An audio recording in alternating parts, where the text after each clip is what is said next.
Pam Alexander has a number of relevant strings to her bow. She is Chair of Commonplace Digital, a non-executive director at London Legacy Development Corporation. She's also an ambassador on the Mayor's Cultural Leadership Group and as former chair of the Covent Garden Market Authority. So Pam, the NLA's new exhibition, The Changing Face of London, has recently opened, and you were involved in the development of Vauxhall Nine Elms in your role as chair of the Covent Garden Market Authority. And Nine Elms has been remarkable in the speed with which it has been delivered. And how do you think it's turning out? Well, I love the fact that you think it's happened so fast. I think the people who live around it wouldn't feel the same way. It has been and will continue to be a multi-decade task, as you'd expect with such a huge regeneration project. And of course, for those of us who live south of the river, the regeneration of Battersea Power Station is much longer than that. I've certainly been talking about it since the 70s. So I think for those of us at the market and the traders particularly, the biggest issue for them, of course, has been the disruption.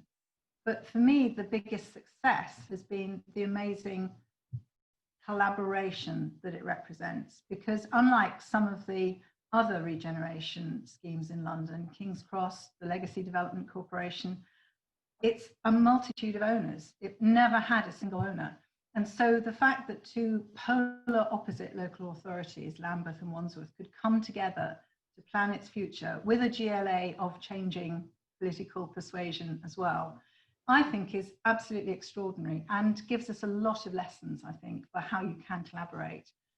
Not least that the Nine Elms Strategy Board changed over the period, changed its focus, changed its people, changed its authorities, actually. It created new groups as like the one I chaired, which was the Cultural Steering Group. And I think that was really critical to one of the foundations of the success that there has been, which is we wanted the existing communities not to feel that alien spaceships were descending on them in the form of high-rise, medium-rise, and even low-rise buildings, but that actually this was for their benefit. 2 new tube stations, which are supported by the developers and funded ahead of the development happening. A new linear park, which still really has to come into shape. The jury's out and everyone is going to work even harder now post-COVID to make sure that works. But already a new blue park, a blue-green park along the Thames embankment that had no access for anybody until really quite recently. And a fantastic new public space outside Battersea Power Station, which is thronged with people in the summer. Loads of wonderful events, and Morag Myerscough's fantastic entry to it, which really began to set the tone for this being an exciting, innovative, creative place. And just before I left, I think we probably created what I'm most proud of, which with London Festival of Architecture, Yinka Ilori's fabulous underpass between 2 local authority council estates, an absolutely grim place which he's turned into a happy street, including the children in co-creating it. It's been a wonderful, wonderful project, which for me epitomises the best of Nine Elms and Battersea, that we really have focused on the existing communities.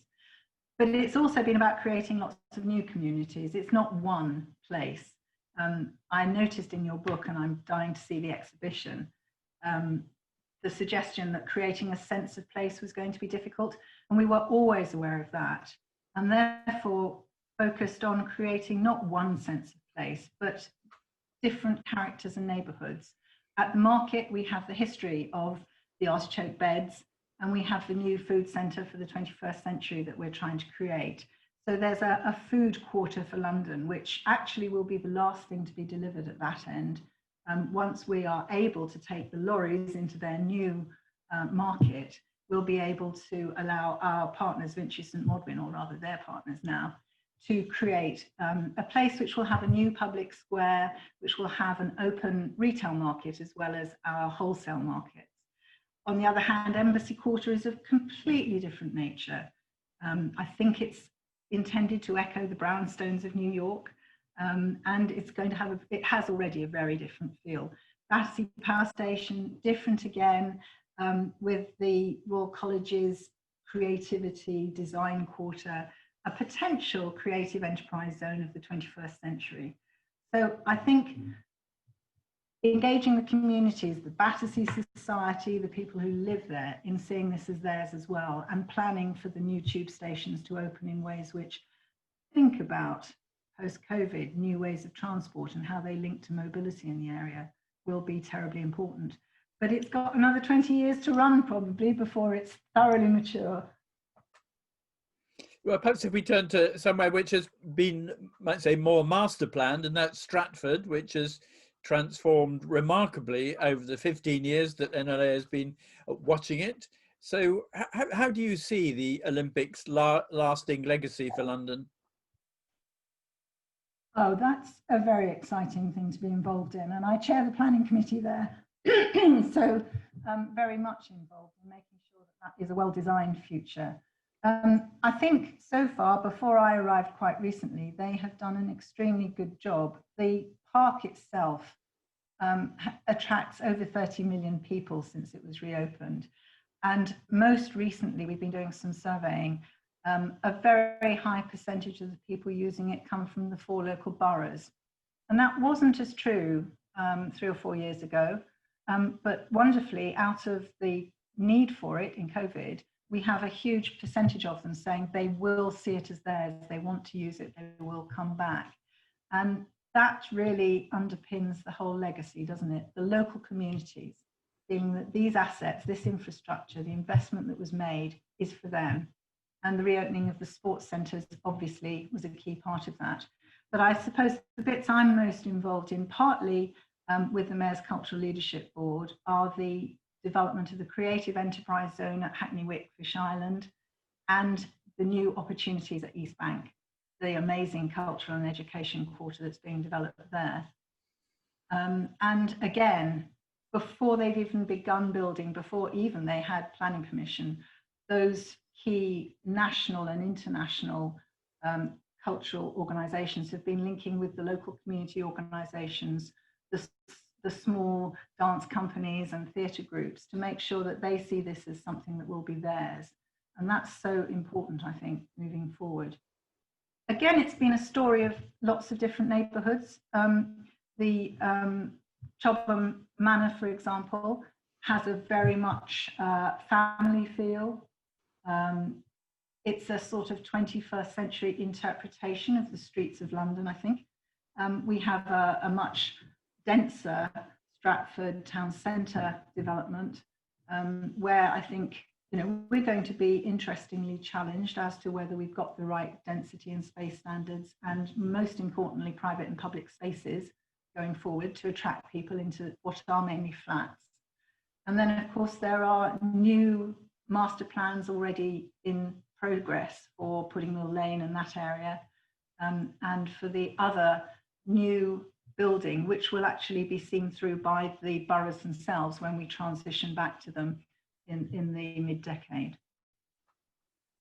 So lots going on, lots of homes delivered, lots of jobs and skills training. And I think one young woman I mentor at the corporation is very much involved in making sure that local people are involved in the jobs that we create, whether it's at Here East on the sort of innovation side of things, or whether it's in the creative quarter at Hackney Wick, Fish Island, or whether it's going to be in the new cultural quarter. We want local people to feel they will be skilled to take those jobs and they will be welcome. And that's a key part of what we're doing. Excellent. That sounds like good news. So there's a lot of talk at the moment that as a result of COVID-19, people are going to be moving out to find space, more space, moving out of London. So with more home working and the impact on the transport network and commuting, don't we even more than ever need a regional plan? Well, you would expect me to say yes, wouldn't you, Peter? I didn't run the South East Regional Development Agency for no purpose. And our colleagues at the London Development Agency had the huge advantage of being able to be morphed into the GLA, unlike the rest of England, which has no opportunity for a regional plan. So yes, I think the London plan's been hugely important to the way in which, first of all, the opportunity areas were identified and given the backing, governmental, regional and local, to have the infrastructure they needed to make a success of mixed use neighbourhoods, which is what we have been creating over the last 15 years at least, possibly since the Urban Task Force, so maybe 20 years now. So yes, I think it's absolutely critical, and I guess we're all trying to work out where it fits into the current proposals for planning reform. But certainly at the Olympic Park, we use the London plan very substantially to make sure that the design codes that we've put in place align with the design codes of the London plan, as well as the targets of the London plan. And one of the big successes I feel of the last couple of years is to get culture and the creative industries really founded into that plan, not seen as something which is a nice add-on, but something which is fundamental to the vitality of London, which I think maybe goes back to the beginning of your question. London has changed hugely in the 45 years that I've been involved with it. You know, the first inner area studies at the end of the 70s were about decline and poverty and poor education and lack of opportunity.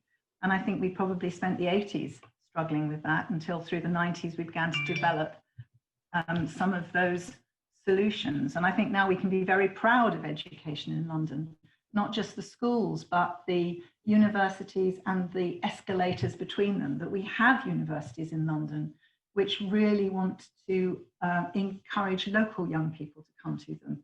They're not just looking for the international pound.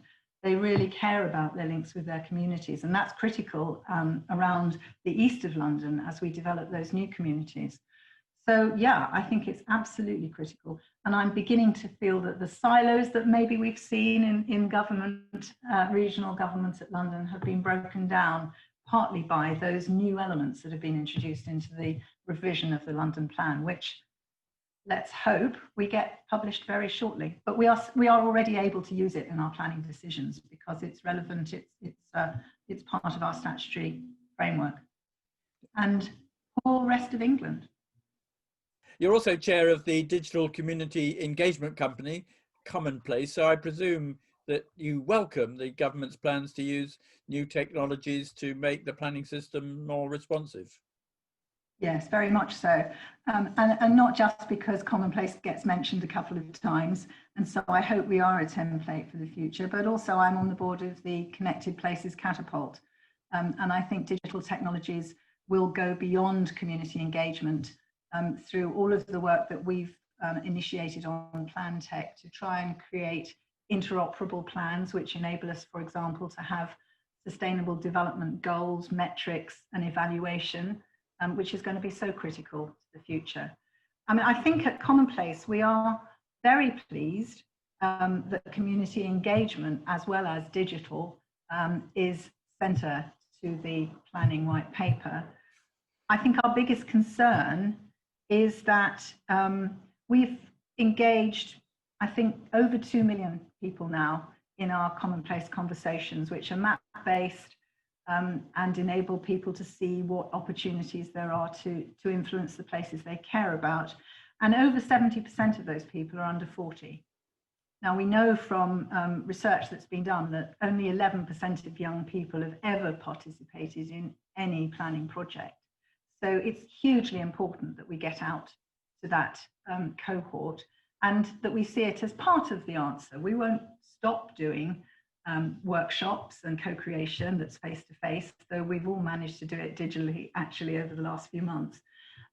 But if we only do it once every 5 to 10 years to create a local plan, it will be very difficult to engage those people, young and old, in really believing and trusting that anyone's listening and that they can affect the things that happen next door to them or across the road or in their local park.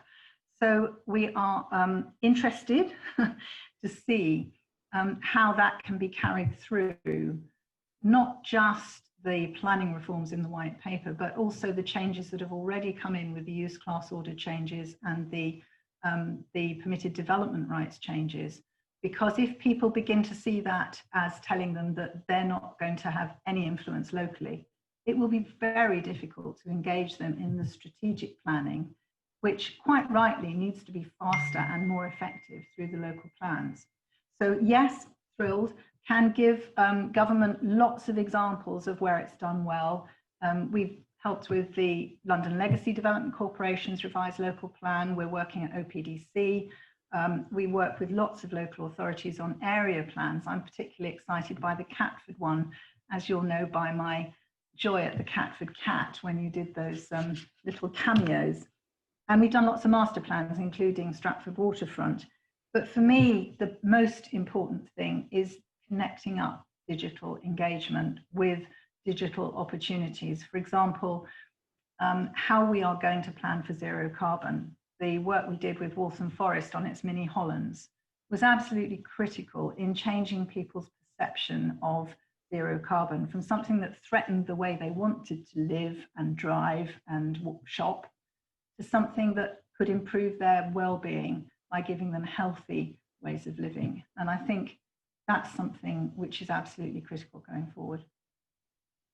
Yes, well, I think one of the things that COVID-19 has done, accelerated all sorts of changes that maybe some were happening already, but certainly the acceptance of digital technology to allow us to do things like this has really been very important part of COVID, and it'll be interesting to see now that we're in a much better position to take forward, as you say, the broader debate about the changing environment.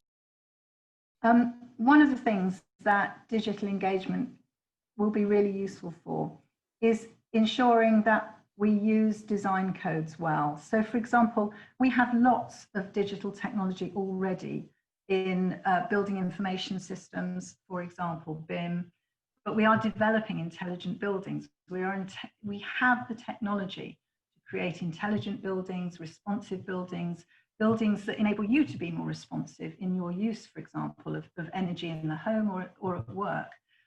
We need to join all of that up to our planning and to our design codes to make sure that what we build is built as we design it, when we design it well, and that we know how it's used and that we can monitor and evaluate it. So I see the opportunity in the planning reforms as having a much, much broader reach than simply good planning. Very good. Thank you very much. Enjoyed talking to you, Peter, as always.